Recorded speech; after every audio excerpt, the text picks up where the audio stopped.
పరిశుద్ధ గ్రంథం నుండి ప్రకటన గ్రంథం 10వ అధ్యాయం చదువుకుందాం. బలిష్ఠుడైన వేరొక దూత పరలోకము నుండి దిగివచ్చుట చూచితిని. ఆయన మేఘము ధరించుకుని ఉండెను.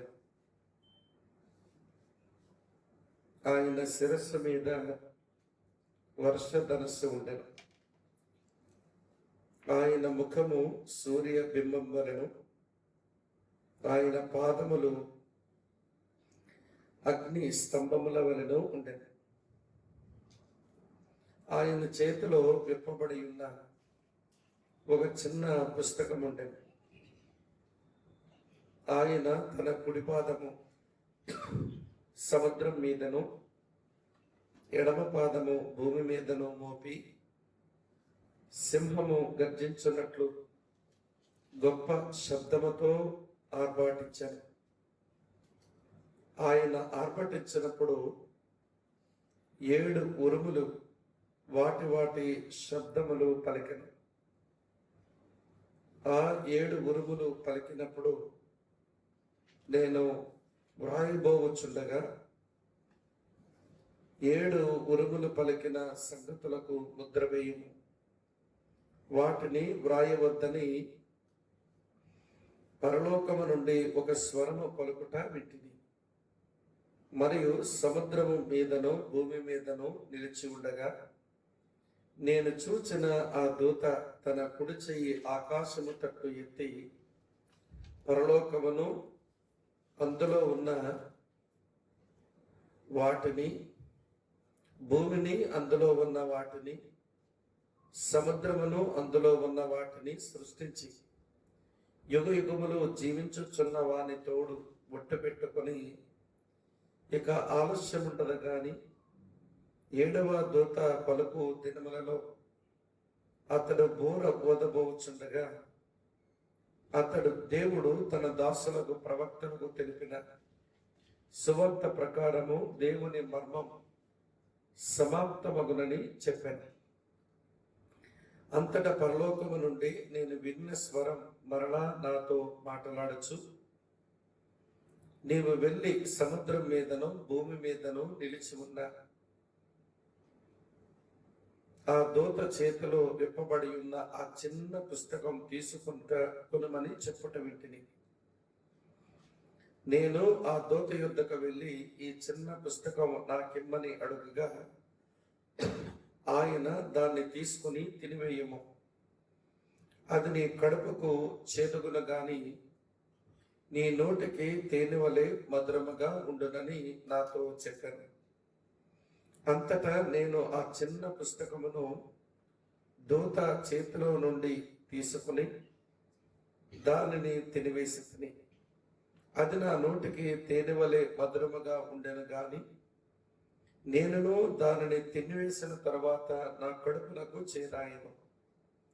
అప్పుడు వారు నీ ప్రజలను గూర్చియు జనములను గూర్చియు ఆయా భాషలు మాట్లాడు వారిని గూర్చియు అనేక మంది రాజులను గూర్చియు మరలా ప్రవచింప నగత్యమని నాతో చెప్పిరి.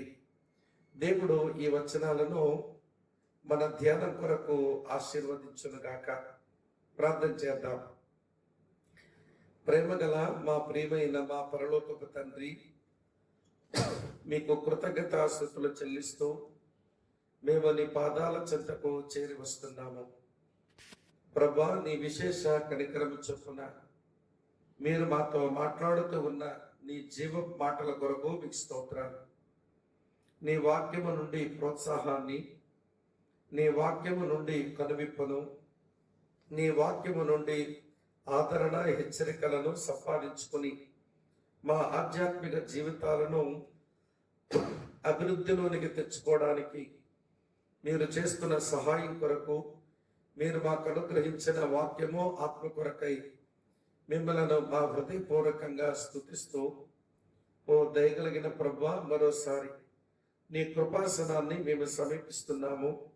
మా అక్కర కొలది మా అవసరమును బట్టి నీ జీవపు మాటలు మాకు అందించుదురని మా బలహీనతలలో నీ బలము పరిపూర్ణం చేయమని యేసుక్రీస్తు వారి నామమునే స్తోత్రము చెల్లించి ప్రార్థిస్తున్నాము మా పరలోకపు ప్రియమైన తండ్రి. Amen, amen.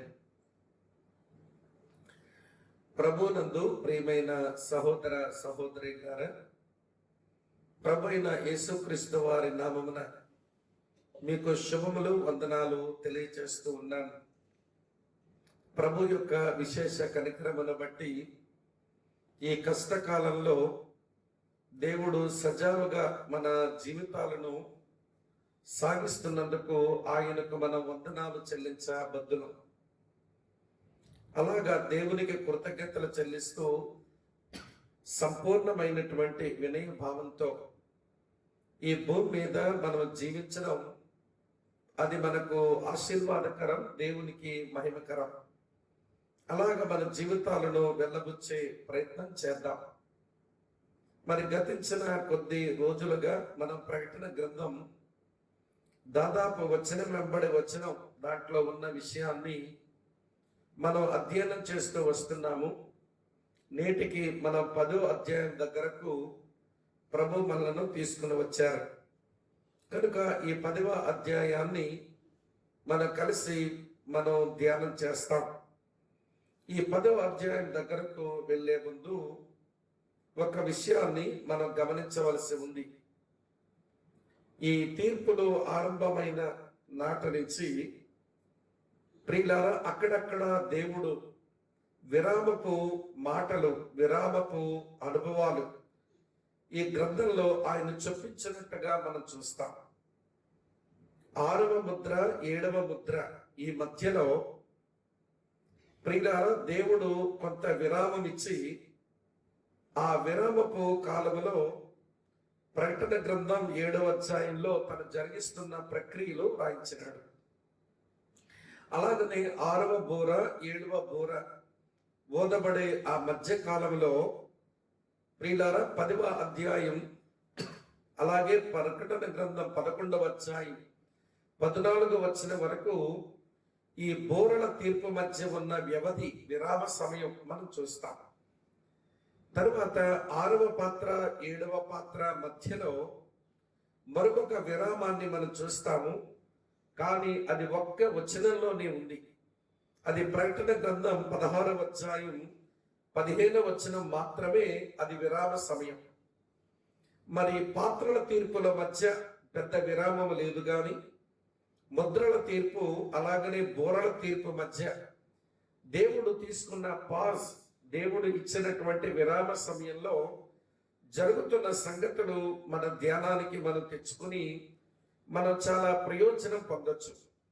ఏమిటి ఆ ప్రయోజనం అని అంటే, ఈ ప్రత్యక్షతను పొంది వ్రాస్తున్న రచయిత అయిన అపోస్తలుడైన యోహానికైనా, ఈ సంగతులను చదువుతున్న పాఠకులైన ఆనాటి 7 సంఘాలు, ఆనాటి నుంచి నేటి వరకు ఉన్న ప్రపంచ క్రైస్తవ్యం ఈ మాటలు చదువుతా ఉన్నప్పుడు తీర్పుల మధ్య, దేవుని ఉగ్రత మధ్య దేవుని యొక్క వాత్సల్యాన్ని చూచి కొంత ఊరట పొందడానికి అవకాశాన్ని ప్రభు కలిగిస్తున్నాడా అన్నట్టుగా ఆ విరామ సమయాల్లో దేవుని వాత్సల్యం, దేవుని కరుణ మనం చూడగలుగుతాం. లేకపోతే తీర్పులు వెంబడి తీర్పులు, ఉగ్రత వెంబడి ఉగ్రత, వ్రాసినటువంటి గ్రంథకర్తకు వైరాగ్యమే వస్తుంది, చదువుతున్న పాటలకు కూడా నిరుత్సాహమే కలుగుతుంది. కనుక ఆ మనుషుల యొక్క మనస్తత్వాన్ని ఎరిగిన దేవుడు మానవుల మేలు కొరకే అతని ఉగ్రతల మధ్యలో కూడా ఆయన కార్యాలు చేస్తాడు. ఆ కార్యాలు కూడా వ్రాయించి అటు రచయితకు ఇటు పాఠకులకు ఆయన కొంత ఊరటనే కలిగిస్తున్నాడు అనే విషయాన్ని మనం అర్థం చేసుకోవచ్చు. సరే, ఈ 10వ అధ్యాయంలో 3 మర్మాలను మనం చూస్తాం. మొదటి మర్మం బలిష్ఠుడైన దేవదూతను గూర్చిన మర్మం, ఇది మనకు తెలియాలి. తర్వాత 2వ మర్మం దేవుడే చెప్పాడు ఈ వచనంలో దేవుని మర్మము అని. ఆ మర్మం ఏదో తర్వాత మనం ధ్యానం చేస్తాం. 3వ మర్మం చిన్న పుస్తకమును గూర్చినటువంటి మర్మం. ప్రియులారా, దాన్ని కూడా మనం దాని దగ్గరకు వచ్చినప్పుడు మనం అధ్యయనం చేస్తాం. కనుక ఈ ప్రకటన 10వ అధ్యాయం 3 మర్మాలకు ఉన్న ముసుగును తొలగించి కొంత ప్రత్యక్షత ఆనాటి అపొస్తలుడైన యోహానుకు చదువుతున్న చదువరులమైన మనకును ఆయన అనుగ్రహిస్తున్నాడు అనే మాట మనం గమనించవలసి ఉంది అని నేను మీకు జ్ఞాపకం చేస్తున్నాను. అయితే ప్రియమైన స్నేహితులారా, ఆ బలిష్ఠుడైన ఆ దేవదూత తాను చేసినటువంటి పనులు, తర్వాత అతని యొక్క ఉనికి ఈ 10వ అధ్యాయాలు చూసినప్పుడు ఈ అధ్యాయాన్ని 3 భాగాలుగా విభజించి మనం అధ్యయనం చేసుకోవడానికి వీలుంది. కనుక ఆ 3 సంగతులు ఇప్పుడే మీకు చెప్తాను. మనం ఆ దిశగా ఈ అధ్యాయం లోపలికి మనము ప్రయాణం చేద్దాం. ఇందులో మొదటి మాట, బలిష్ఠుడైన ఆ దేవదూతను గూర్చిన వివరణ ఉంది. కొంత ఆ వివరణ మనకు తెలియాలి. తెలిస్తే ఆ దేవదూత ఎవరో, అతని వైఖరేమిటో, అతని చర్యలేమిటో మనం నేర్చుకోవడానికి వీలుంటుందన్నమాట. కనుక బలిష్ఠుడైన దేవదూతను గురించిన వివరణ ఉంది. అది మొదటి సంగతి. రెండవ సంగతి ఏమిటి అంటే, బలిష్ఠుడైన ఆ దేవదూత చేసిన ప్రకటన ఉంది. ప్రియులారా, ఏమి ప్రకటన చేశాడో ఆ డిక్లరేషన్, ఆ ప్రకటన, అది కూడా మనం అధ్యయనం చేయక తప్పదు. అలాగనే మూడవ సంగతి, ఆ బలిష్ఠుడైన దేవదూత ఇచ్చిన ప్రేరణ ఉంది. అపొస్తలుడైన యోహానుకు తాను ఒక ప్రేరణ ఇస్తున్నాడు. కనుక ప్రియులారా, ఆ ప్రేరణ కూడా మనం అధ్యయనం చేయవలసిన అవసరత ఉంది అని మీ సహోదరుడుగా మీకు మనవి చేస్తున్నాను. కనుక గమనించండి. మొదటి మాట వివరణ, రెండవ మాట ప్రకటన, మూడవ మాట ప్రేరణ. ఈ 3 విషయాలు ఈ 10వ అధ్యాయంలో మనం చాలా స్పష్టంగా చూసేదానికి వీలుంది. ప్రియులారా, రండి. నేను ఆ దేవదూతను గుర్చిన, ఈ బలిష్ఠుడైన దేవదూతను గుర్చిన వివరణలోనికి వెళుతున్నాను. 10వ అధ్యాయం చదువుతున్నాను, చూడండి మిత్రులారా. మొదటి వచనం ఇలా ఉంది, నేను చదువుతున్నాను. బలిష్ఠుడైన వేరొక దూత పరలోకము నుండి దిగివచ్చుట చూచితిని. ఆయన మేఘము ధరించుకుని ఉండెను. ఆయన శిరస్సు మీద ఇంద్రధనస్సు లేక వర్షధనస్సు ఉండెను. ఆయన ముఖము సూర్య బింబం వలెను. ఆయన పాదములు అగ్ని స్తంభముల వలెను ఉండెను. ఆయన చేతిలో విప్పబడి ఉన్న ఒక చిన్న పుస్తకం ఉండెను. ఆయన తన కుడి పాదమును సముద్రం మీదను, ఎడమ పాదమును భూమి మీదను మోపి సింహము గర్జించినట్లు గొప్ప శబ్దముతో ఆర్భాటించెను. ఆయన ఆర్భాటించినప్పుడు 7 ఉరుములు వాటి వాటి శబ్దములు పలికెను అని రాసి ఉంది. కనుక ఈ 3 వచనాలలో ఆ బలిష్ఠుడైన దేవదూతను గూర్చిన వివరణ బట్టి ఆయన ఎవరో, ఆయన కార్యాలు ఏమిటో, ఆయన చర్యలు ఏమిటో మనం తెలుసుకోవడానికి వీలుంది. ప్రియమైన స్నేహితులారా, కాబట్టి ఈ 3 వచనాల్లో ఆ దేవదూతకు ఇవ్వబడిన వివరణ గురించి మనం చూస్తే అది మరి ఎవరో కాదు, ప్రభువైన యేసుక్రీస్తే అని మనం అర్థం చేసుకుంటాం. మరి ఆ సమయంలో మరి దేవదూతగా ఆయన ప్రత్యక్షత ఎందుకు ఇచ్చినాడు? ప్రియులారా, మనం 5వ అధ్యాయంలో వధించబడినట్లు గొర్రె పిల్లలాగా ఆయన మనం చూసాము. కానీ ఈ 10వ అధ్యాయంలో బలిష్ఠుడైన ఒక దేవదూతగా చూస్తున్నాం. అతని వివరణతో పాటు 11వ అధ్యాయం 3వ వచనంలో చూడండి ప్రియులారా, ఇలా అన్నాడు ఆయన, నేను నా 2 సాక్షులకు అధికారం ఇచ్చేదను. వారు గోనె పట్ట ధరించుకుని 1260 దినములు ప్రవచింతురు. నేను వారికి అధికారం ఇస్తున్నాను. వారు నా సాక్షులు అని చెప్పడంలో అది ప్రభువైన యేసుక్రీస్తు అని మనం రూఢిగా కాయపరచుకోవచ్చు. అయినా వివరంలోనికి వెళదాం. అయితే ప్రియులారా, ప్రభువైనటువంటి యేసుక్రీస్తు దేవదూతగా కనబడ్డం ఇదేమి వింతైన విషయమేమీ కాదు. అతను దేవదూతగా తన ప్రత్యక్షతనివ్వటం అది ఆయనకు కూడా ఏమి నామోషి కాదు. ఎందుకంటారా, ఆయన పాత నిబంధన గ్రంథంలోనే శరీరధారిగా కన్యమర్య పట్టలో శరీరాన్ని తీసుకునే రాకపోవడమే, ఆయన శరీరంతో లేనప్పుడే దేవదూతగా తన ప్రత్యక్షతను పాత నిబంధన పరిశుద్ధులకు ఇచ్చుకున్నాడు. ఆయన దేవుడు, కానీ దేవదూతగా ప్రత్యక్షతనిచ్చుకున్నాడు. ఉదాహరణకు ఒక 2 సంగతులు చూపిస్తాను రండి. ఆదికాండం 48వ అధ్యాయానికి వస్తే, ఆదికాండం 48వ అధ్యాయానికి వస్తే చదువుతున్నాను 15, 16 వచనాలు. అతడు యోసేపును దీవించి, నా పితరులైన అబ్రాము, ఇస్సాకులు ఎవని ఎదుట నడుచుచుండిరో ఆ దేవుడు నేను పుట్టింది మొదలుకొని నేటి వరకు ఎవడు నన్ను పోషించునో ఆ దేవుడు, అనగా సమస్తమైన కీడుల నుండి నన్ను తప్పించిన దూత నీ పిల్లలను ఆశీర్వదించునుగాక. చూస్తున్నారు, అబ్రహాము దేవుడు, ఇస్సాకు దేవుడు. వినండి, తన విషయానికి వచ్చినప్పుడు ఏమంటాడో తెలుసా? ఆ దూత అన్నాడు. అనగా దేవుడు దూతగా ఎవరిని చెప్పబడ్డం పాత నిబంధన పరిశుద్ధులకు అది పరిచయం అన్నమాట. అలాగే ఆదికాండం 32వ అధ్యాయంలో పెనూయేలు దగ్గర స్నేహితులారా యాకోబుతో పెనుగులాడినాడు ఆయన వచ్చి. ఒక దేవదూతగా ఆయన అక్కడ పెనుగులాడడాన్ని మనం చూస్తాం. కానీ ఆ సత్యాన్ని హోషేయ భక్తుడు రాస్తూ ఇలాగన్నాడు. హోషేయ గ్రంథం 12వ అధ్యాయంలో చదువుతున్నాను, వినండి. హోషేయ గ్రంథం 12వ అధ్యాయంలో ఇలా వ్రాసి ఉంది ప్రియులారా. 12వ అధ్యాయం చదువుతున్నాను చూడండి, మంచి మాట ఇలా ఉంది. 5, 6 వచనాలు మీ కొరకు చదువుతున్నాను ప్రియులారా. హోషేయ గ్రంథం 12వ అధ్యాయం, క్షమించండి, 3, 4 వచనాలు. తల్లి గర్భమందు యాకోబు తన సహోదరుని మడిమిన పట్టుకొనెను, మగసిరి గలవాడై అతడు దేవునితో పోరాడెను, అతడు దూతతో పోరాడి జయముందెను. చూస్తున్నారా, దేవునితో పోరాడెను, ఆ తర్వాత దూతతో పోరాడి జయముందెను అనే మాట మనం చూస్తాం. కనుక ప్రభువైన యేసుక్రీస్తు వారు యెహోవా దూతగా తన ప్రత్యక్షతనిచ్చుకోవడం ఇదేమి వింతైన విషయం, కొత్త విషయం అయితే కానే కాదు ప్రియులారా.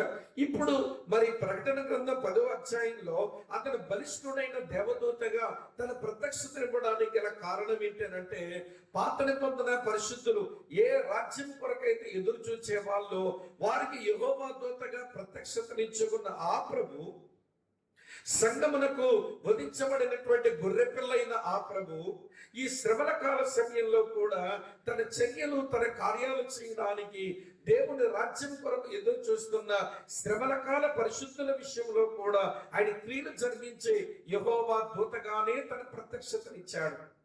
సంగమునకు ఆయన ప్రత్యక్షత వధించబడిన గొర్రెపిల్ల. కానీ పాత నిబంధన శ్రమల కాల పరిశుద్ధులకు వారికి దొరికేటువంటి ప్రత్యక్షత యెహోవా దూత.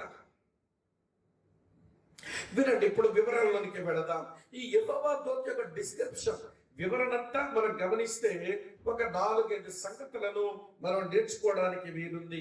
నెంబర్ 1, మొదటి సంగతి చెప్తాను చూడండి. 10వ అధ్యాయంలో ఆయన మేఘము ధరించుకొని ఉండెను. ఇది మహిమ కలిగినటువంటి వస్త్రధారణ, లేక మహిమాయుక్తమైనటువంటి వస్త్రధారణ. ప్రియులారా, మేఘం అది దేవునితో కనెక్ట్ అయి ఉన్న ప్రతిసారి అది అతని ప్రభావం, అది అతని తేజస్సు, అది అతని యొక్క మహిమ, అది ఆయన యొక్క షకీనా అని బైబిల్ గ్రంథం చాలా స్పష్టంగా బోధిస్తుంది. కొంచెం లోపలికి వెళ్ళి చూపిస్తాను చూడండి. మీరంతా కలిసి నిర్గమాకాండం తెరిచిపెట్టండి. ఆ నిర్గమాకాండంలో ఈ మహిమ యొక్క వినండి ప్రియులారా, మేఘములో కనబడే ఈ మహిమ యొక్క, ఈ షకీనా, ఈ తేజస్సు యొక్క సంగతులను చాలా విపులంగా మనం అధ్యయనం చేయొచ్చు. 20-21 వచనాలు. వారు సుక్కోతు నుండి ప్రయాణమైపోయి అరణ్యము దగ్గరున్న యోతాములో దిగిరి, వారు పగలు రాత్రియు ప్రయాణం చేయనట్లుగా యెహోవా త్రోవలు వారు నడిపించుటకై పగటి వేళ మేఘస్తంభములోను రాత్రి వేళ అగ్నిస్తంభములోను వెలిగించుటకు వారితోనే వారికి ముందుగా నడుచుచూ వచ్చారు. చూస్తున్నారా, పగలు రాత్రి వారు ఒక మేఘముగా ఉండి ఆయన నడిపించినాడు. రిఫరెన్స్ మళ్ళీ కరెక్ట్ చేసుకోండి. నిర్గమాకాండం 13వ అధ్యాయం 21-22 వచనాల్లో ఈ సంగతులు చూస్తాం. దీని గురించినటువంటి కొంచెం డిస్క్రిప్షన్ అధికంగా మీరు చదవాలి అని ఒకవేళ అనుకుంటే మీరు సంఖ్యాకాండం ఖచ్చితంగా 9వ అధ్యాయాన్ని గాని చదివితే 9:15-23 వచనాల్లో ప్రియుల వరుసగా జ్ఞాపకం చేస్తాను వినండి. దేవుడు తన సన్నిధి వారికి ఇచ్చి మేఘములో తన సన్నిధి ఉంచి తన ప్రజలు నడిపించున్నాడని చెప్పడానికి చూడండి 15-23 వచనాల్లో 15 వచనంలో మేఘము అని చదువుతాం, 16 వచనంలో మేఘము అని చదువుతాం, 17 వచనంలో మేఘము అని చదువుతాం, 17 వచనం చివరిలో మళ్ళీ మేఘము అని చదువుతాం, 18 వచనంలో మేఘము అని చదువుతాం, 19 వచనంలో మేఘము అని చదువుతాం, 19-20 వచనం ఆరంభములో మేఘము అని చదువుతాం, 21 వచనంలో మేఘము అని చదువుతాం, 21 వచనం మధ్యలో మేఘము అని చదువుతాం, 21 వచనం చివరిలో మేఘము అని చదువుతాం, మరి 22 వచనం ఆరంభంలో కూడా మేఘం అని మనం చూస్తాం. ఇవన్నీ మనం చూస్తున్నప్పుడు వినండి, ఏమిటి మేఘం అంటే అది దేవుని సన్నిధి. పగటి వేళ రాత్రి వేళ ఆ మేఘమందు తన సన్నిధిని ఉంచి పగటి వేళ నీడనిచ్చేందుకు, రాత్రి వేళ వెలుగునిచ్చేందుకు ఆ మేఘములో తన సన్నిధిని ఉంచి దేవుడు తన ప్రజలను నడిపిస్తూ వచ్చాడు. ఇప్పుడు ఈ బలిష్ఠుడైనటువంటి దేవదూత మేఘమనే వస్త్రముగా ధరించుకున్నాడనంటే అది దైవ సన్నిధి ఆవరించి ఉంది. ఆయనే దేవుడు, ఆయన ప్రభావం, ఆయన షకీనా, ఆయన తేజస్సు ఆయన చుట్టూ కమ్మి ఉంది అని మీరు అర్థం చేసుకోవాలి. నెంబర్ 2 ఇంకా చెప్తాను రండి. అదే నిర్గమకాండం 16వ అధ్యాయంలో ఇశ్రాయేలీయులు భోజనం లేనప్పుడు వారు సనిగినప్పుడు ఎట్లొచ్చినాడు వారి దగ్గరకు, నేను చదువుతాను చూడండి 10వ వచనంలో. ఆ నిర్గమకాండం 16:10 అహరోను ఇశ్రాయేలు సర్వ సమాజంతో మాట్లాడుచుండగా వారు అరణ్యం వైపు చూచెని. అప్పుడు యెహోవా మహిమ ఆ మేఘములో వారికి కనబడెను. తినడానికి వారికి ఆహారము లేని ఆ సందర్భంలో వారికి భోజన మన్నానిచ్చేటువంటి నేపథ్యంలో ఆయన మహిమను ఆ మేఘములో ఉంచి వారికి కనబడ్డాడు. చూస్తున్నారు? ఇంకా చూపిస్తాను ఈ మేఘమ సంగతి. కొంచెం వెనక్కి రండి. 19వ అధ్యాయంలో వినండి, పేజీలు వెనక తిప్పండి అని అధ్యాయాల ప్రకారం అయితే కొంచెం ముందుకు రండి. నిర్గమకాండం 19వ అధ్యాయంలో నేను చదువుతున్నాను చూడండి ప్రియులారా. 9వ వచనం 16వ వచనం ధర్మశాస్త్రాన్ని ఇచ్చే నేపథ్యంలో 9:9 చూడండి. ఇదిగో నేను నీతో మాట్లాడినప్పుడు ప్రజల విని నిరంతరము నీ యొద్ద నమ్మికొచ్చినట్లు నేను కారు మబ్బులో నీ యొద్దకు వచ్చేదనని చెప్పాను మోషేతో. ఇప్పుడు చూడండి 16వ వచనం ఏం రాసిందో. 3వ నాడు ఉదయమైనప్పుడు ఆ పర్వతం మీద ఉరుములు మెరుపులు సాంద్ర మేఘము లోంచి దేవుడు తన ప్రభావాన్ని అక్కడ ఉంచాడు. చూస్తున్నారా ఈ మాటలు?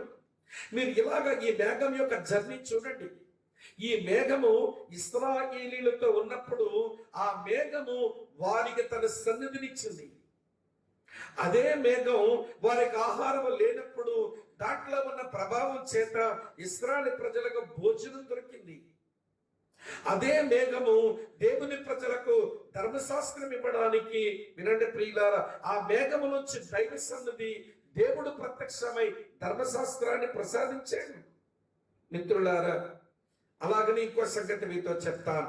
ఈ దేవుని ప్రజలు విగ్రహారాధన చేసి పాడైపోయినప్పుడు మళ్ళీ దేవుడు రెండవ మారు ఆయన పలకలు మోషేకి అందించినప్పుడు ఆ నేపథ్యం కూడా చూడండి ఏం జరిగిందో చదువుతాను. నిర్గమకాండం 34వ అధ్యాయం చదువుతున్నాను చూడండి 4-5 వచనాల్లో. కాబట్టి అతడు మొదటి పలకల వంటి 2 రాతి పలకలు చెక్కెను.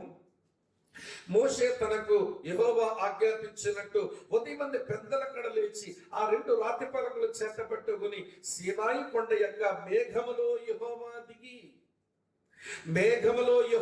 దిగి మళ్ళీ వాళ్ళకి దేవుని వాక్యం వారు పాడు చేసుకుంటే మళ్ళీ వారికి ధర్మశాస్త్రం రాసి ఇవ్వడానికి ఆయన మేఘములోనే దిగొచ్చాడు. చూస్తున్నారా? మేఘములో లేక మేఘము లోపల మేఘమును ధరించుకున్నట్టు జర్నీ చూపిస్తున్నాను ప్రియులారా. ఇంకా జ్ఞాపకం చేస్తాను వినండి. ఇంకో సంగతి ఏంటో తెలుసా? ఆ దేవుడే శరీరం ధరించుకుని లోకానికి వచ్చినప్పుడు తన శిష్యులను ఆ రూపాంతర కొండ మీదకు తీసుకుని వెళితే ఆ రోజు ఏం జరిగిందో తెలుసా? మత్తయి సువార్త చదువుతున్నాను ప్రియమైన స్నేహితులారా. 17వ అధ్యాయం మీ కొరకు చదువుతున్నాను 5వ వచనం. మత్తయి సువార్త 17వ అధ్యాయం 5వ వచనం చూడండి, ఇలా ఉంది.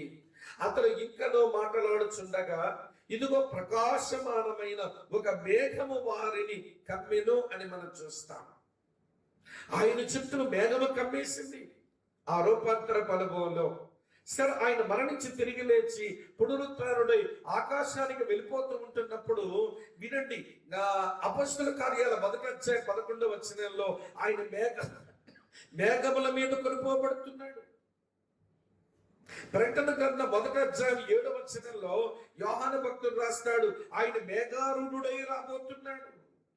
చూస్తున్నారా ఈ మేఘములో ఆయన ప్రయాణం. ఇప్పుడు బలిష్ఠుడైన ఈ దేవదూత అతను మేఘమును ధరించుకుని వస్తున్నాడు. ఇది ఏమి నేర్పిస్తుందంటే ఇది గ్లోరియస్ క్లోతింగ్. దేవుని సన్నిధి ఉన్న, దేవుని ప్రజలకు పోషణ ఇచ్చిన, వినండి, దేవుని ప్రజలకు వాక్యం ఇచ్చిన, ఇవ్వండి, దేవుని ప్రజలకు ప్రియులారా మళ్ళీ రెండో మారు వాక్యం ఇచ్చిన, దేవుని ప్రజలకు ప్రియులారా దేవుని మందసం ప్రత్యక్ష గుడారం కట్టుకుంటే పరలోకం నుంచి దిగి వచ్చిన దేవుని ప్రజల మధ్యలో రూపాంతర కొండ మీద మహిమతో నిండిపోయిన దేవుని ప్రజలు చూస్తుండగా మేఘం మీద ఆయన కొనుకోబడిన ఈ ఇన్ని సందర్భాల్లో కూడా ఆయన మేఘం ఆయన చుట్టూ ఆవరించి ఉండడాన్ని చూస్తాం. కనుక ఇప్పుడు బలిష్ఠుడైనటువంటి దేవదూత ఎవరికి ఉండొచ్చు అని అంటే వినండి, మహిమాయుక్తమైన వస్త్రధారణతో కనబడుతున్న అది మన ప్రభు అయిన యేసుక్రీస్తే. ఆయన చుట్టూ మహిమ ఆవరించి ఉంది. బెత్లెహేములో పొత్తుగుడ్డలతో చుట్టబడిన వాడు, శిలువ మీద ఉన్న గుడ్డలు కూడా ఊడబెరకబడిపోయిన వాడు. వినండి ప్రియమైన స్నేహితులారా, పరలోకం నుంచి ఇప్పుడు దిగివస్తున్నప్పుడు బలిష్ఠుడైనటువంటి దేవదూతగా ఆయన మేఘమునే వస్త్రముగా ధరించుకొని వస్తున్నాడు. ఇది మొదటి మాట. రెండో సంగతి చెప్తాను వినండి ప్రియులారా. ఈయన కూర్చుని వివరణలో మళ్ళీ 10వ అధ్యాయం 1వ వచనంలో ఆయన శిరస్సు మీద వర్షధనస్సు ఉండెను అని మనం చూస్తాం. ఇది మహిమాయుక్తమైన కిరీటం, ఇది గ్లోరియస్ క్రౌన్. వర్ష ధనస్సు అతని తల మీద ఉంది, అదే ఆయనకు కిరీటం లాగుంది. మీరు ఇదివరకు మనం చేసిన ధ్యానాలు కొంచెం మీరు జ్ఞాపకం చేసుకుంటే ఆదికాండం 9వ అధ్యాయం 12వ వచనంలో నేను ఒక సంగతిని జ్ఞాపకం చేశాను. నోవహుతో దేవుడు నిబంధన చేసినప్పుడు వర్ష ధనస్సును నిబంధన గుర్తుగా ఇచ్చాడు. ఆ వర్ష ధనస్సు ఏమి చెబుతుంది అంటే వినండి, దేవుడికి కోపం వచ్చిన ప్రతిసారి దేవుడు తన కృపను జ్ఞాపకం చేసుకుంటాడు, తన వాత్సల్యాన్ని జ్ఞాపకం చేసుకొని ఈ మనుషులు నాశనం చేయడం అనేది ఆ వర్ష ధనస్సు దగ్గర ఉన్న ఆ నోవహుతో చేసే నిబంధనలో ఉన్న అద్భుతమైన విషయం. అలాగనే ప్రకటన గ్రంథం 4వ అధ్యాయంలో మనం చూసాం, దేవుని సింహాసనము నుంచి ఉరుములు మెరుపులు ధ్వనులు వస్తుంటే ఆ సింహాసనం చుట్టూ కూడా వర్ష ధనస్సు ఆవరించి ఉంది. దేవుడు కూడా ఈ భూమి మీద తీర్పులు తీరుస్తున్న ప్రతిసారి ఆయన తన వాత్సల్యాన్ని ఆయన జ్ఞాపకానికి తెచ్చుకుంటాడు అని మీకు చెప్పాను. ఇప్పుడు బలిష్ఠుడైనటువంటి దేవదూత వినండి ప్రియమైన మిత్రులారా, ఆయన వర్ష ధనస్సునే కిరీటంగా కలిగి ఉండడంలో ఆయన వాత్సల్యం చూపుతాడు. హబక్కూకు గ్రంథం 3వ అధ్యాయం 2వ వచనంలో హబక్కూకు చేసిన ప్రార్థన యొక్క వాస్తవాన్ని ప్రభు దగ్గర మనం చూస్తాం. ఆయన కోపించుచునే తన వాత్సల్యాన్ని జ్ఞాపకం చేసుకునేవాడు. వింటున్నారా? మహిమాయుక్తమైన వస్త్రధారణ, మహిమాయుక్తమైనటువంటి ఏమండి కిరీటం ధరించి కనబడ్డాడు. తర్వాత చూడండి మళ్ళీ 10వ అధ్యాయం 1వ వచనంలోనే ఇలా రాసి ఉంది, ఆయన ముఖము సూర్య బింబముల వలెను ఉందట. ప్రియులారా, ఇలాంటి ప్రత్యక్షత యోహానుకి ఇదివరకే దొరికింది. ప్రకటన గ్రంథం 1వ అధ్యాయం 16వ వచనంలో మనం చూస్తాము, ఆయన ముఖం మహా తేజస్సుతో ప్రకాశించుచున్న సూర్యుని వలె ఉండెను అని అక్కడ మనం చదివాం ఇదివరకే. అంటే దేదీప్యమానమైన ప్రకాశంతో ఉండినటువంటి ముఖం ఆయన ముఖం. ఈ మాట మీరు గమనించాలి. అందుకే మలాకి గ్రంథం 4వ అధ్యాయం 2వ వచనంలో మలాకి రాస్తాడు కదా, ఆయన వినండి నీతి సూర్యుడు అనే మాట. కనుక ప్రియమైన స్నేహితులారా, అతని ముఖం సూర్యుని వలె ప్రకాశిస్తుంది అనే మాట దాంట్లోంచి మనం నేర్చుకోవలసిన ఒక ప్రాముఖ్యమైన విషయం ఏంటో తెలుసా? వినండి, అది ఆయన యొక్క పరిశుద్ధత మహిమకు సాదృశ్యమే. ఆయన యొక్క ఆ గంభీరతను ఆ ముఖ వర్చస్సులో చూస్తాం. కానీ ఇప్పుడు నాకు తెలుస్తున్న విషయం ఏంటో తెలుసా? మహిమాయుక్తమైన వస్త్రధారణతో, మహిమాయుక్తమైన కిరీటంతో, మహిమాయుక్తమైన ముఖ కవలికలతో కనబడుతున్నాడు ఆయన. రండి, 4వ సంగతి చెప్తాను. అదే 10వ అధ్యాయం 1వ వచనంలో ఉంటుంది. నేను బలిష్ఠుడైన ఆ దేవదూతను గురించిన వివరణ ఇస్తున్నాను. ఆ వివరణే కొంచెం మనం చదువుకుంటున్నాం. చూడండి, ఇక్కడ ఏం రాసిందంటే, ఆయన పాదములు అగ్ని స్తంభముల వలె ఉండెను. ఆయన పాదములు అగ్ని స్తంభముల వలె ఉండెను. ఇది కూడా మనం ఇదివరకు చదివాం. అప్పుడు ఆయన పాదములు ఎట్లా ఉన్నాయంటే, వినండి, అపరంచిని పోలిన పాదములు వంటి వాటి పాదాలు. అలాంటి అపరంచి వంటి పాదములు, అపరంచి వంటి లోహం, అది ఎత్తడి అని చెప్పి దేవుడు తీర్పు తీర్చినప్పుడు ఆయన నిర్దయుడుగా ఉంటాడు, అంటే దయచూపని వాడుగా ఉంటాడు అనే విషయాన్ని నేను ప్రకటన గ్రంథం 1వ అధ్యాయం చెప్పినప్పుడే నేను మీకు వివరణ ఇచ్చాను. ఇప్పుడు మళ్ళీ ఆయనే బలిష్ఠుడైన దేవదూతగా ఆయన పాదములు అగ్ని స్తంభాల వలె ఉన్నాయి. దీంట్లోంచి మనం ఏమి నేర్చుకోవచ్చు అని అంటే, నేను మీకు జ్ఞాపకం చేస్తాను, వినండి. అగ్ని అది ఆయన యొక్క పరిశుద్ధపరిచే నైజం. తన రాజ్యం తన ప్రజలని ఇశ్రాయేలులకు ఇవ్వబోతున్నాడు. తన రాజ్యం తన ఇశ్రాయేలు ప్రజలు చేసినటువంటి పరిచర్య వలన ప్రభువునందు విశ్వాసం ఉంచిన అనేక మంది అన్నిచరులకు, కోట్ల కొలది అన్నిచరాంగానికి తన రాజ్యాన్ని ఇవ్వబోతున్నాడు. అపవిత్రులను ఆయన రాజ్యంలో చేర్చుకోవడానికి ఆయనేమి అపవిత్రుడు కాదు కదా, ఆయన ప్యూరిఫై చేసేవాడు. అందుకే 7 ఏళ్ల శ్రమలు అది కేవలము ఇశ్రాయేలీయుల కొరకు, అలాగనే అన్యుల కొరకు, అది కూడా దేవుని ఎరగని వారి కొరకు, దేవుని సువార్తకు లోబడని వారి కొరకు అనే విషయం నేను ఇదివరకే మీతో పంచుకున్నాను. కనుక వినండి, బలిష్ఠుడైన దేవదూత అతని పాదములు అగ్ని స్తంభాల్లాగున్నాయి అంటే అర్థం ఆయన అగ్ని ప్యూరిఫై చేస్తుంది, ఆయన తన ప్రజలను ప్యూరిఫై చేసుకుంటాడు అని మొదటి మాట. రెండో మాట చెప్తాను, వినండి ప్రియులారా. ఆయన పాదములు అగ్ని స్తంభం వలె ఉన్నాయనంటే ఆయన తీర్పు తీర్చినప్పుడు నీతిగా తీర్పు తీరుస్తాడు అని అర్థం. He judges the people with righteousness. ఆయన నీతితో తీర్పు తీరుస్తాడు. ఆయన తీర్పులలో ఎక్కడ దుర్నీతి, అన్యాయానికి చోటే ఉండదు అని అతని పాదములు అగ్ని స్తంభాల్లాగున్నాయి అని చదివినప్పుడు మనం అర్థం చేసుకోవచ్చు. కనుక ప్రియులారా, మహిమాయుక్తమైన వస్త్రధారణతో, మహిమ కలిగినటువంటి కిరీటంతో, మహిమ కలిగినటువంటి ముఖవర్చస్సుతో, మహిమ కలిగినటువంటి ప్రియులారా వినండి, గొప్ప జయముతో, వింటున్నారా, అది తన జయం. ఆయన వినండి, ఆయన తీర్పు తీర్చుకుంటూ తన ప్రజలను పరిశుద్ధపరచుకుంటూ అతను జయించడానికి బయలు వెళ్ళిన వాడు. కాబట్టి ఆయన తీర్పు తీరుస్తూ ఉండగా మరొక ప్రాముఖ్యమైన విషయం మనకు కనబడుతుంది. అదేంటో తెలుసా? చూడండి, 10వ అధ్యాయం నేను చదువుతున్నాను. 2వ వచనంలో, ఆయన చేతులు విప్పబడి ఉన్న ఒక చిన్న పుస్తకం ఉండెను. పుస్తకం ఒక మర్మం అని చెప్పాను గనక దాని గురించి తర్వాత ఆలోచిద్దాము. ఆయన తన కుడి పాదము సముద్రం మీదను, ఎడమ పాదము భూమి మీదను మోపి అన్నాడు.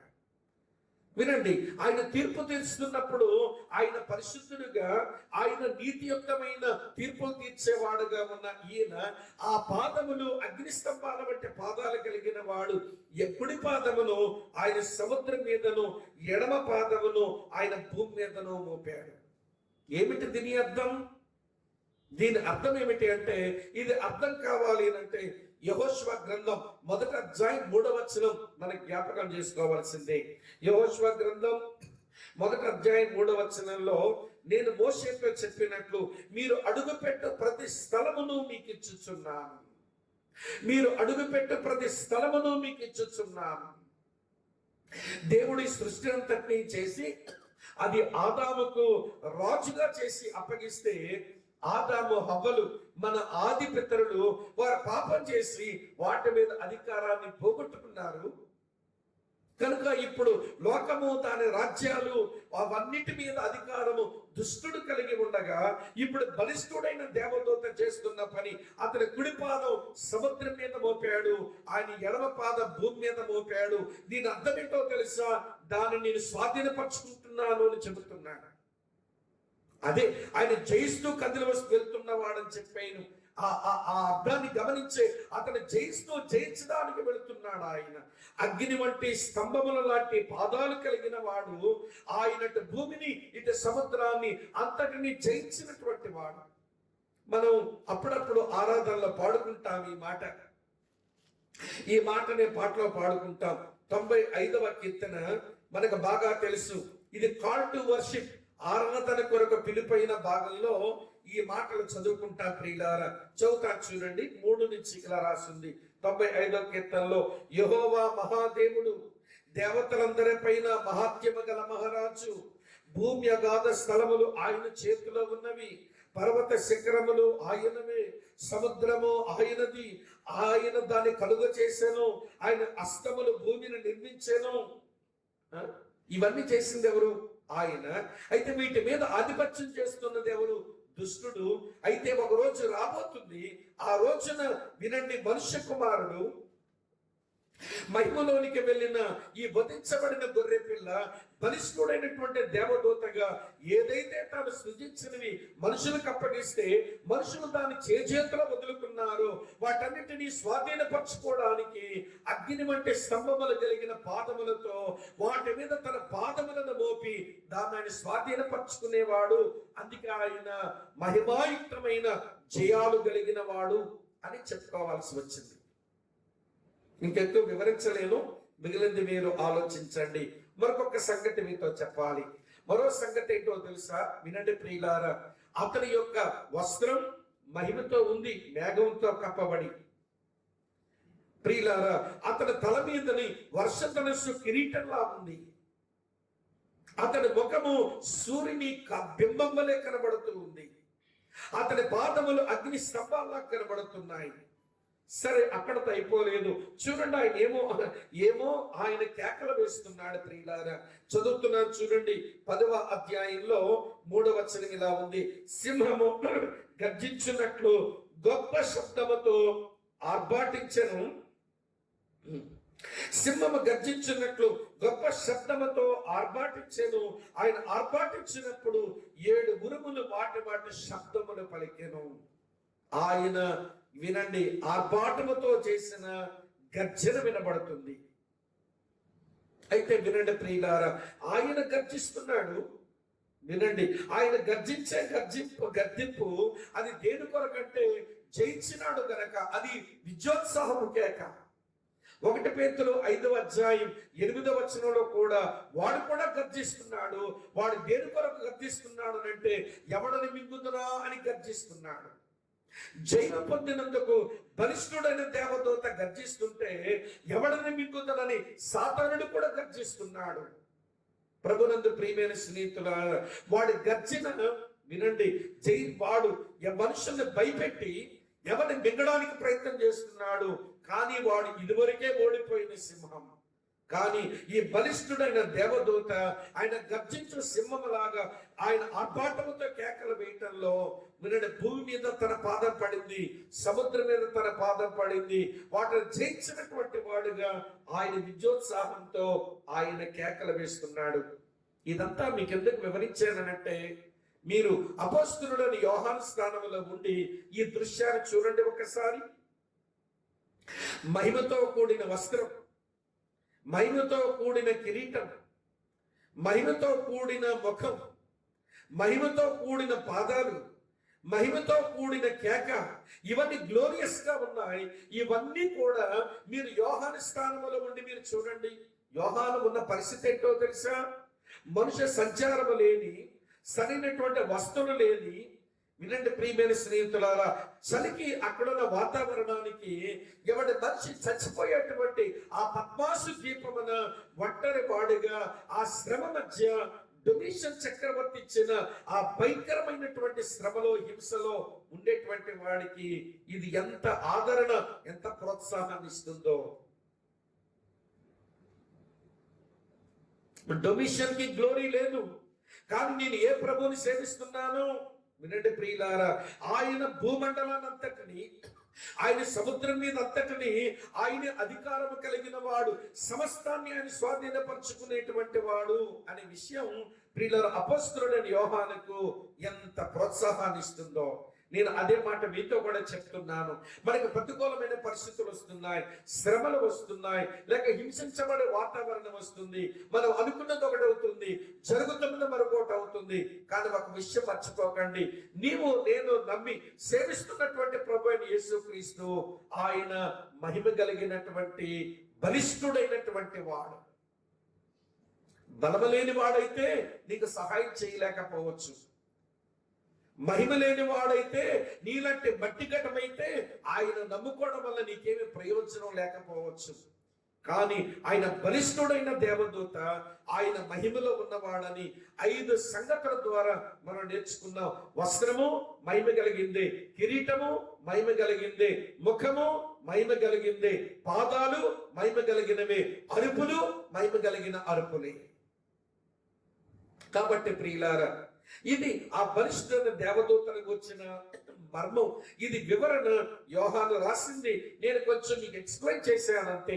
ఇలాంటి గొప్ప ప్రభువుని మనం నమ్మినందుకు అన్ని పరిస్థితుల్లో ఈ దేవుడు నాకు చాలు అన్నట్టుగా నమ్మి విశ్వసించి ఆయనలో ఆనందించి ఆయన ఆరాధించడం అది మన యొక్క బాధ్యత. అది మనకు ఒక ప్రేరణ కావాలి. ఈ సత్యాలు నీవు దేవుణ్ణి ఆరాధించడానికి, క్రీస్తుని ఆరాధించడానికి ప్రేరణ ఇవ్వకపోతే ఈ సత్యాలు నేర్చుకోవడం వల్ల కూడా మనకేం పెద్ద ప్రయోజనం లేదు. సరే ప్రియమైన స్నేహితులారా, వివరణ అయిపోయింది. ఇప్పుడు ప్రకటన చెప్తాను, వినండి.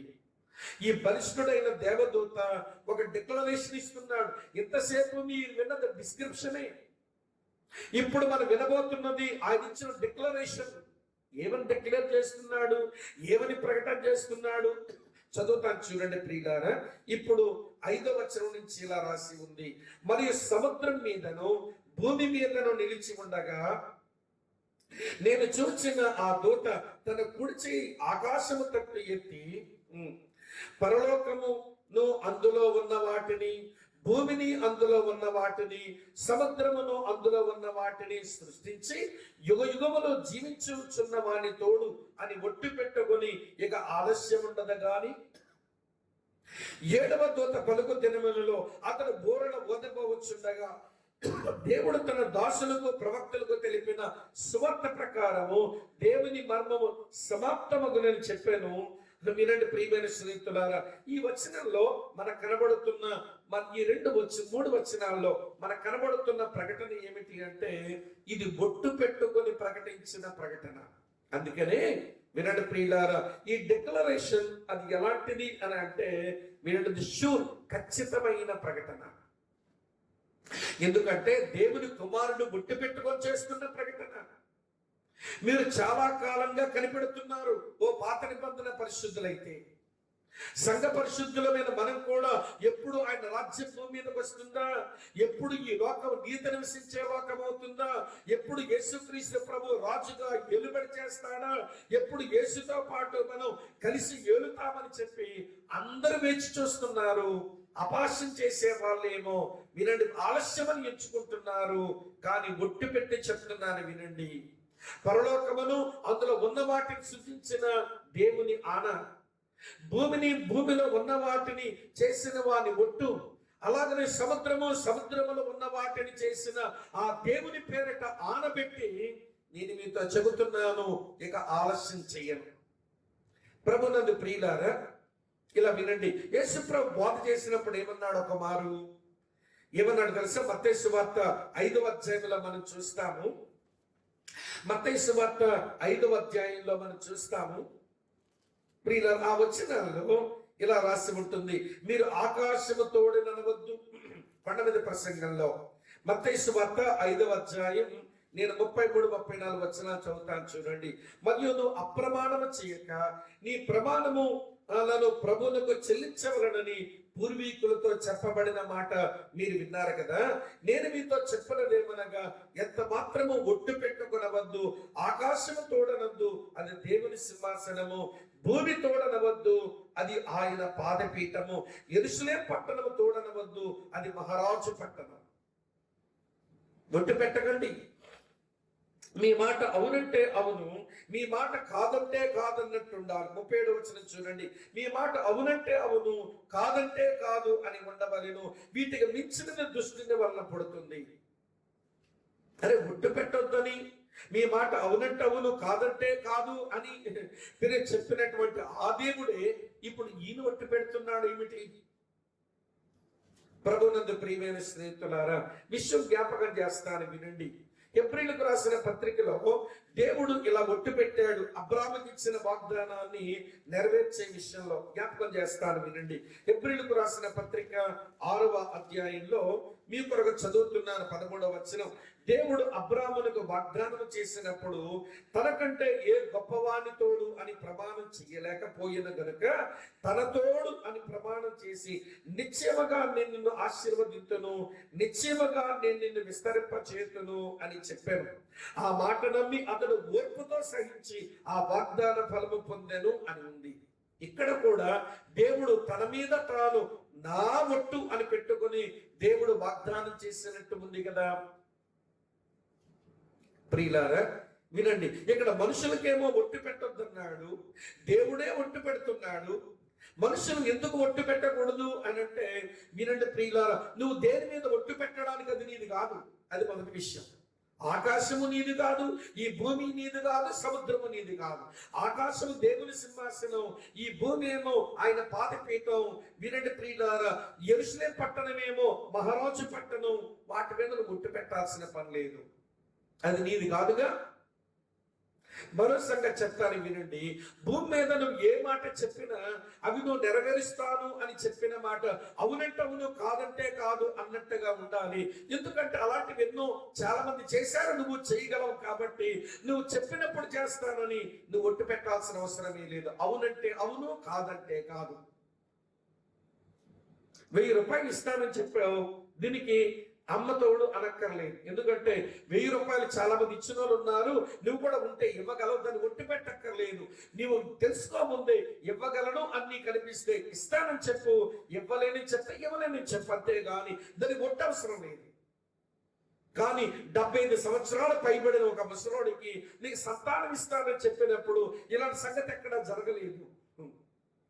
ఒక వ్యక్తికి ఒక దేశాన్ని స్వాతంత్రిస్తానని చెప్పే మాట ఈవిడ ఎవరి చరిత్రలో కూడా ఎక్కడ జరగలేదు. అలాగనే ఒక వ్యక్తి నుంచి వచ్చిన బిడ్డ ద్వారా భూమి మీద ఉన్న సమస్య జనులను కూడా ఆశీర్వదిస్తాను అనే ప్రక్రియ ఇదివరకు ఎక్కడ జరగలేదు. ఈ విషయాలు అబ్రాహాము వినాలి అంటే, వినండి ప్రియులారా, నమ్మాలి అంటే అతనికి ఆధారం కావాలి. ఇక దేవుడు మాట చెప్పాడు, నా మాట నీకు ఆధారం, కానీ నువ్వు విశ్వసించడానికి వేరొక ఆధారాలు కూడా నీకు కావాలి కనుక ఇక ఏ ఆధారము లేదు కాబట్టి నా ఒట్టు అన్నాడు. తన మీద తానే ఒట్టు పెట్టుకున్నాడు. తనకంటే పైవాడెవడు లేడు కనుక. పైవాడు ఉంటే అమ్మొట్టు నాన్న మీద ఒట్టు అని చెప్పడానికి, తనకంటే పైవాడెవడు లేదు కనుక నా ఒట్టు అని అబ్రాహాముతో అతను ఒట్టు పెట్టుకున్నప్పుడు చెప్పాడు.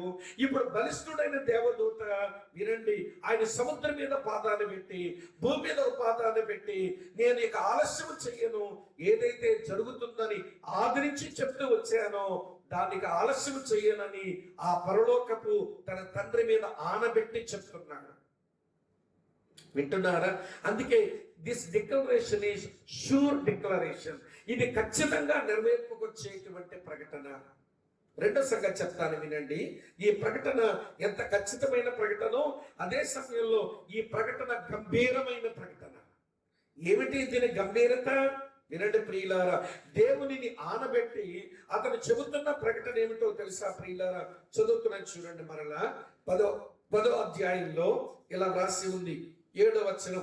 7వ దూత పలుకు దినములలో అతడు బోధబోవచ్చుండగా దేవుడు తన దాసులకు అగు ప్రవక్తలకు తెలిపిన సువార్త ప్రకారము దేవుని మర్మము సమాప్తమగును.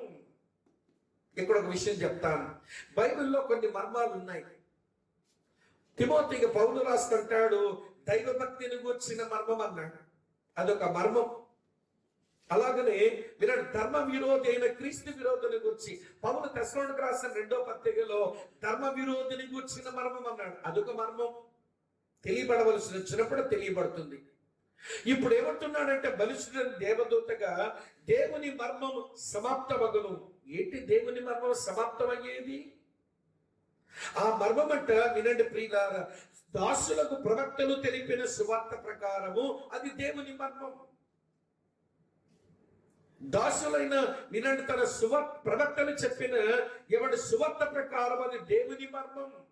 వినండి, దేవుని రాజ్యం సమీపించింది, మీరు మానవలసి పొందండి అంటే ఆ దేవుని రాజ్యం అంటే ఏముంటుంది, అందులో ఏ పరిస్థితులు ఉంటాయి, అది ఎప్పుడు మేము చూస్తామని ఉబలాటం వినండి యేసుప్రభు ఉన్న రోజుల నుంచి నేటి వరకు ఉంది.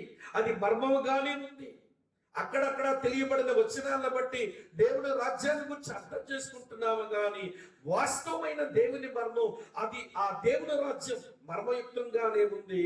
ఇప్పుడు ఈయన అంటున్నాడు, వినండి, ప్రవక్తలు చెప్పిన సువార్త ప్రకారము ఏ దేవుని మర్మం అయితే మీరు ఇదివరకు వింటూ వచ్చారో అది ఒక్కసారి ఒక విస్ఫోటనంగా అది తెరవబడేటువంటి రోజు దగ్గరలోనే ఉంది. అందుకే నేను చేస్తున్న ప్రకటన ఇది దేవుని రాజ్యం, మర్మయుక్తమైనటువంటి దేవుని రాజ్యమును గుర్చిన ఈ మర్మం, ఇది గంభీరమైన ప్రకటన. వినండి ప్రియులారా, మూడో సంగతి చెప్తాను. మూడో సంగతి ఏంటంటే, ఈ ప్రకటన ప్రాముఖ్యమైన ప్రకటన. ఎందుకు ఈ ప్రకటన ప్రాముఖ్యమైన ప్రకటన అని అంటే, వినండి ప్రియమైన స్నేహితులారా, దేవుడే కుమారుడే తండ్రి మీద ఆనబెట్టి చెప్పిన ఈ ప్రకటన, ప్రవక్తలు ప్రకటించిన సువార్త ప్రకారము మర్మమైన ఈ దేవుని మర్మమైన ఈ ప్రకటన ఇది నెరవేర్పుకొచ్చినప్పుడు ఎందుకు ఇది ప్రాముఖ్యం అంటే, జ్ఞాపకం చేస్తాను వినండి. సృష్టికి చాలా ప్రాముఖ్యం. రామపత్రిక 8వ అధ్యాయం 22-23 వచనాల్లో ఎవడు సృష్టి దేవుని కుమారుల ప్రత్యక్షత కొరకు మిగులు ఆశతో ఎదురు చూస్తూ సృష్టి మిగుల మూలుగొచ్చున్నది అన్నాడు. కనుక దేవుని కుమారుని ప్రత్యక్షత వల్ల భూమి మీదకి వచ్చిన తర్వాత ఆయనతో సహోదరులమైన మన ప్రత్యక్షత వల్ల భూమి మీదకి వచ్చిన తర్వాత ఆయన రాజ్యం స్థాపించబడితే, మిత్రులారా వింటున్నారా, అది నీతి నివసించే పాలన అవుతుంది. కనుక ఆ రోజు అటు సృష్టికి తర్వాత మానవ జాతి అందరికీ కూడా అది చాలా ప్రాముఖ్యమైనటువంటి అనుభవం. కనుకనే ఈ ప్రకటన ఇది చాలా ప్రాముఖ్యతను సంతరించుకున్న ప్రకటన అని మీరు గమనించాలి. ఇది ఖచ్చితమైన ప్రకటన, మొదటి మాట. ఇది గంభీరమైన ప్రకటన, రెండవ మాట. ఇది ప్రాముఖ్యమైన ప్రకటన, అది మూడవ మాట. ఎందుకు ఖచ్చితమైన ప్రకటన అంటే, దేవుని మీద ఆనబెట్టి చెప్పాడు గనక. ఎందుకు ఇది గంభీరమైన ప్రకటన అంటే, దేవుని మర్మం సంభోక్తం కాబోతుంది గనక అది గంభీరమైన ప్రకటన. ఇది ప్రాముఖ్యమైన ప్రకటన ఎందుకైందనంటే, సృష్టిలో ఉన్న మానవ జాతికి నీతి నివసించే దేవుని కుమారుని పాలన వస్తుంది. దాని కొరకే సృష్టి మానవ జాతి అంతా ఎదురు చూస్తున్నారు. అందుకే అందరికి ఇది ఒక సిగ్నిఫికెంట్ ఈవెంట్ డిక్లరేషన్. ఇది ప్రాముఖ్యమైన ప్రకటన అనే విషయాన్ని గమనించాలి. ఇంకెక్కువ చెప్పలేను, అయిపోయింది. వివరణ చెప్పాను, తర్వాత వినండి ప్రకటన చెప్పాను. ఇక మిగిలిపోయింది ఒకటే, అదేమిటో తెలుసా? ప్రేరణ. ఏమిటి ప్రేరణ? వినండి, అపోస్తలుడైన యోహానుకు వినండి ఒక ప్రేరణ దొరికింది. ఇక్కడ చదువుతున్న చూడండి 8వ వచనం నుంచి. వినండి, అంతటా పరలోకము నుంచి నేను విన్న స్వరము ఏమో చెప్తుందట, మరలా నాతో ఇట్లా మాట్లాడొచ్చు, నీవు వెళ్ళి సముద్రం మీదను భూమి మీదను నిలిచి ఉన్న ఆ దూత చేతిలో విప్పబడి ఉన్న ఆ చిన్న పుస్తకం తీసుకున్నామని చెప్పట వెంటనే నేను ఆ దూత దగ్గరగా వెళ్ళి ఆ చిన్న పుస్తకం నాకిమ్మని అడుగుగా ఆయన ఏమంటున్నాడు, దాన్ని తీసుకుని తినివేయము, అది నీ కడుపునకు చేదుగాను నీ నోటికి తేనె వలె మధురముగాను ఉండునని నాతో చెప్పాను. అంతటా నేను చిన్న పుస్తకమును దూత చేతిలో నుంచి తీసుకొని దాన్ని తినివేసి అది నా నోటికి తేనె వలె మధురముగా ఉండని గాని నేను దాన్ని తిన్న తర్వాత అది నా కడుపునకు చేదాయను. అప్పుడు వారు నీవు ప్రజలను గుచ్చియు మాట్లాడిన దోత ఈ దోత వారు కలిసి మాట్లాడుతున్నారు. నీవి ప్రజలను గూర్చియు జనములను గూర్చియు ఆయా భాషలు మాట్లాడు వారి గూర్చియు అనేక మంది రాజులను గూర్చియు మరలా ప్రవచింప నగత్యమని నాతో చెప్పింది. రండి ప్రియులారా, ఇప్పుడు పుస్తకాన్ని గురించి మనం ఆలోచిస్తాం. బలిష్ఠుడైన ఈ దేవదూత చేతిలో పుస్తకం ఉంది. ఏమి పుస్తకం అంట? వినండి, ఇది విప్పబడిన పుస్తకం. గమనించండి, ఇది ముద్రలున్న పుస్తకం కాదు. ఇదివరకు వింటున్నారా? ఇదివరకు ఒక గ్రంథం దేవుని చేతిలో ఒక పుస్తకం, అది ముద్రలున్న పుస్తకం ఉంది. దాన్ని విప్పడానికి ఎవడు యోగ్యుడు లేడని మనం చూసాము. వధించబడిన గొర్రె పిల్ల, యోధా గోత్ర సింహము ఆ దేవుని చేతిలోంచి ఆ పుస్తకాన్ని తీసేసుకున్నాడు. 7 ముద్రలు విప్పేశాడు. ఇప్పుడు ఆ పుస్తకం ఓపెన్ బుక్. ఒకప్పుడు అది సీల్డ్ బుక్. ఒకప్పుడు అది ముద్రణతో ఉన్న పుస్తకం, ఇప్పుడు అది విప్పబడిన పుస్తకం. మరొక విషయం వినండి, ఎవరైతే ఆ విమోచన వీరునామని ఆ పుస్తకాన్ని తీసుకోవడానికి అర్హుడో, ఆ విమోచన వీరునామ పట్టుకొని ఉన్నది ఇప్పుడు ఆయన వారసుని సుమా, ఆయన చేతిలో ఉంది. ఒక స్వరం వినబడింది యోహానుకు, నువ్వు వెళ్ళి ఆ పుస్తకం తీసుకొని తినమంటే వచ్చి అడిగినాడు పుస్తకం ఇమ్మని. ఆయన అన్నాడు, నేను ఇస్తున్నాను, తిను, కానీ అది నీ నోటికి మొదట తేనెవలే ఉంటుంది, దాని తరువాత నీ కడుపుకు అది చేదవుతుంది.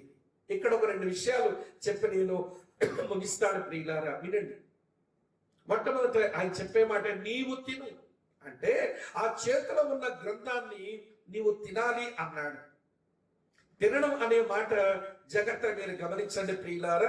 అక్కడ లిటరల్ గానే తినాలా, లిటరల్ గానే తినాలని అర్థమవుతుంది మనకి, వినండి. కానీ ఆధ్యాత్మికంగా వినండి, అలంకారంగా ఒకవేళ ఉంటే ఆధ్యాత్మిక అర్థం చేసుకునే విషయం ఏంటో తెలుసా?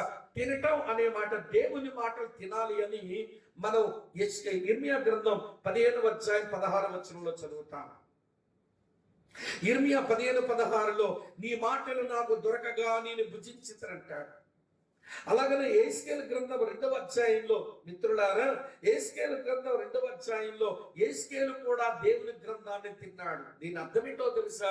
దేవుని మాట వినటం, దేవుని మాట పరిశోధన చేయటం. ఎవరైతే దేవుని వాక్యం వింటారో, ఎవరైతే దేవుని వాక్యాన్ని పరిశోధిస్తారో, వారు దేవుని వాక్యం భుజించిన వారని అర్థం. దేవుని వాక్యం అది భుజించడానికి అది రొట్టె లాంటిది అని మత్తయి 4:4లో యేసయ్య చెప్పినాడు.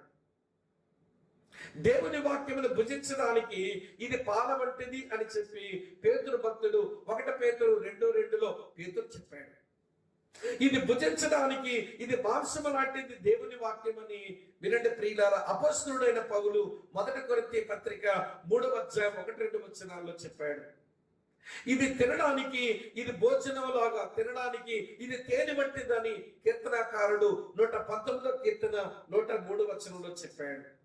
కనుక ఈ గ్రంథములోని మాటలు వినండి ప్రియమైన స్నేహితులారా, నీవు భుజించాలి. ఇది నీ పర్సనల్ ఎక్స్పీరియన్స్, నీవే చేయాలి ఈ పని చేసి. ఇది ప్రైవేట్ వర్క్, ఇది పర్సనల్ వర్క్. నీవు భుజించు, అది నీ కొరకు మాత్రమే. దాని తర్వాత విషయం ఏమన్నాడో తెలుసా? వినండి, ఇందులో ఉన్నవి ప్రవచనాలు. ఏమి ప్రవచనాలు అంటే వినండి, రాబోతున్న రోజుల్లో ఇక మిగిలింది ఏదైతే జరగవలసి ఉందో అవన్నీ జరగడానికి కావలసిన సమాచారం ఇందులో రాసి ఉంది, ప్రవచనాలు ఇందులో రాసి ఉన్నాయి. కనుక ఈ ప్రవచన వచనాలు మళ్ళీ ప్రవచించడం అవసరం, అగత్యం అన్నాడు. అంటే దీన్ని పబ్లిక్ లో తెచ్చిపెట్టు. అందుకనే వింటున్నప్పుడు, పరిశీలన చేసినప్పుడు నీ నోటికి చాలా మధురమున్నాయి, కానీ మళ్ళీ అవి ఇతరులకు చెప్పాలి, నీ కడుపుకు చేయదు. పర్సనల్ ఎక్స్పీరియన్స్ లో అవి తేనెలాగా మధురంగున్నాయి, కానీ ఇతరులుగా మళ్ళీ ప్రకటించాలి కనుక అది నీ కడుపుకు చేయదు. దేవుని వాక్యం కూడా ఇంతే ప్రియమైన స్నేహితులారా. దేవుని వాక్యం మనకు మనం ధ్యానం చేస్తున్నప్పుడు మన నోటికి అది ఎంతో తీపి, కానీ అది ఇతరులకు ప్రకటించవలసి వచ్చినప్పుడు అది మన కడుపుకు చేదే. యేస్కేలు గ్రంథం మీరు 2వ అధ్యాయం 3వ అధ్యాయం చదివితే దాని వివరణ మీరు తెలుసుకుంటారు. సో ఇంతకీ నేను ఇప్పుడు మీరు చెప్పి ముగించాలనుకుంటున్న విషయం ఏంటో తెలుసా? ఇప్పుడు యోహానుకు పర్సనల్ ఎక్స్పీరియన్స్ ఇచ్చాడు, పబ్లిక్ ఎక్స్పీరియన్స్ ఒకటి అప్పగించాడు. వ్యక్తిగత అనుభవం ఈ గ్రంథాన్ని నువ్వు తినటం, నీకు నేను అప్పగించిన పని పబ్లిక్ మినిస్ట్రీ. నువ్వు జనులుగా చెప్పాలి మాటలు, ప్రజలుగా చెప్పాలి మాటలు, ఆయా భాషలు మాట్లాడే వాళ్ళుగా చెప్పాలి. కనుక వినండి ప్రియులారా, ఏ దేవుని వాక్య సత్యమైతే మనము ఆరగించామో దానిని ఇతరులకు అందించాలి. అందించే వరకు నీ కడుపుకు చేదుగానే మిగిలిపోతుంది. త్వరగా అందించు. నేను 2-3 మాటలు చెప్పి నేను ముగిస్తాను. ప్రియమైన స్నేహితులారా, బలిష్ఠుడైన ఆ దేవదూతలో మన ప్రభు అంత స్పష్టంగా కనబడుతున్న కారణం చేత ఆయన్ను అర్థం చేసుకుని ఆయనలో ఆనందించి ఆయనను ఆరాధించండి. మొదటి మాట, ఆయన చేసిన ప్రకటనలు మనం విన్నాం కదా, అది ఒట్టుతో వచ్చిన ప్రకటన, అది గంభీరమైన ప్రకటన. అలాగనే స్నేహితులారా, అది చాలా ప్రాముఖ్యమైన ప్రకటన. దాని వలన సృష్టికి, మానవ జాతికి దేవుని రాజ్యం రాబోతుంది గనక నిరీక్షణ కలిగి వినండి. ప్రపంచ నిరీక్షణలో ప్రియులను ఎదుగునట్లుగా మన ఆధ్యాత్మిక జీవితాలను మనం పునరుద్ధరించుకుందాం. తరువాత వినండి, ఆయన చేతిలో ఉన్న పుస్తకం ఇచ్చాడు. వినండి, ఆ ప్రేరణలో దాన్ని తినమని చెప్పాడు కనుక లేఖన సంగతులు దానిని మన జీవితం మన కొరకు మనం తిందాము.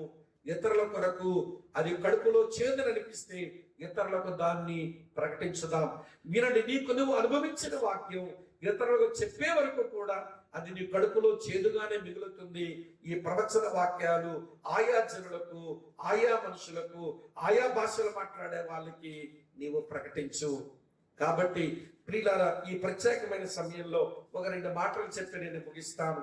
అన్న, ఇప్పుడు దేవుడేంటో అర్థమైంది, మన ప్రభు ఆరాధిస్తాను, మన ముందున్నది ఏంటో అర్థమైంది, నిరీక్షణ కలిగి ఉంటాను, ఆయన నాకు ఇచ్చిందేదో అర్థమైంది, దాన్ని అనుభవించి వినండి, ఆ దేవుని ప్రేమించి, తీపిగా ఉన్న లేఖనం అందించిన ఆ దేవుని నువ్వు ప్రేమించి, అలాగే సాటి మనుషులను కూడా ప్రేమించి ఈ మాటలు నువ్వు ఇతరులకు దాన్ని ప్రవచించు, చెప్పు.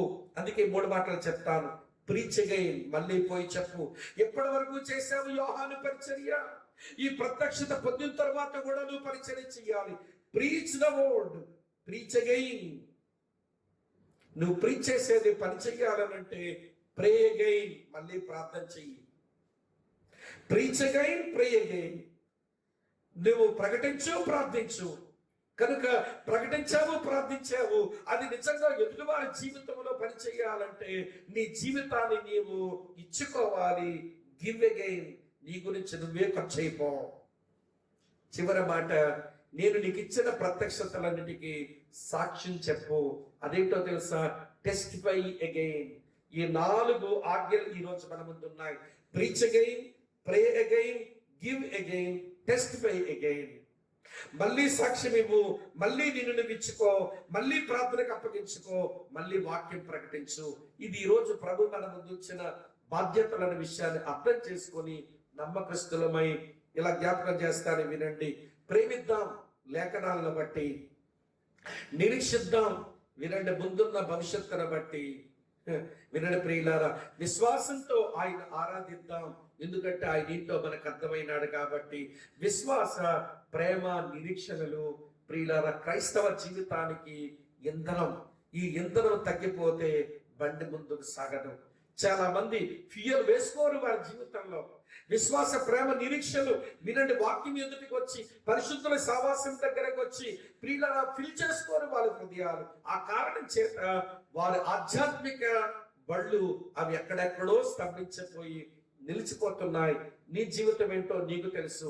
ఒకవేళ ఈ మాటలు నీకు అర్థమైతే మళ్ళీ చెప్తున్నాను, preach again, pray again, give again, test again.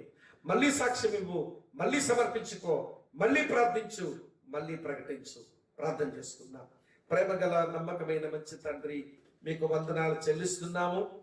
అపోస్తలుడైన యోహానుకు ప్రభువా, మీరు అనుగ్రహించిన ప్రత్యక్షతలో మేము నేర్చుకోవలసిన పాఠాలను ప్రభువా మీరు నేర్పించినందుకు మీకు వందనాలు చెల్లిస్తూ, దయగలిగిన నీ ఆత్మ మా పాదములను సమభూమి మీద నిలిపి నిన్ను ఆరాధించే మంచి ఆరాధికులుగా, మీరిచ్చే రాజ్యం కొరకు నిరీక్షించే మంచి ఆశలు కలిగిన వారంగా ప్రభా, మీరిచ్చిన లేఖనాలు అనుభవించి ఇతరులకు అందించేటువంటి విషయంలో తిని మా కడుపులో ఛేదించుకొని దాని ఇతరులకు ప్రకటించి త్వరగా దాన్ని అందించినట్లుగా మా అందరి ఎడ్ల కృపా కార్యం మీరే చేయమని, వాక్యమైన మా ప్రియులందరినీ పేరు పేరున దీవించమని మహిమ ఘనత ప్రభావాలు మీకు ఆరోపిస్తూ మీ దీవెన కోరుతూ క్రీస్తు నామమందే స్తుతించి ఆరాధించి ప్రార్థిస్తున్నాము తండ్రి.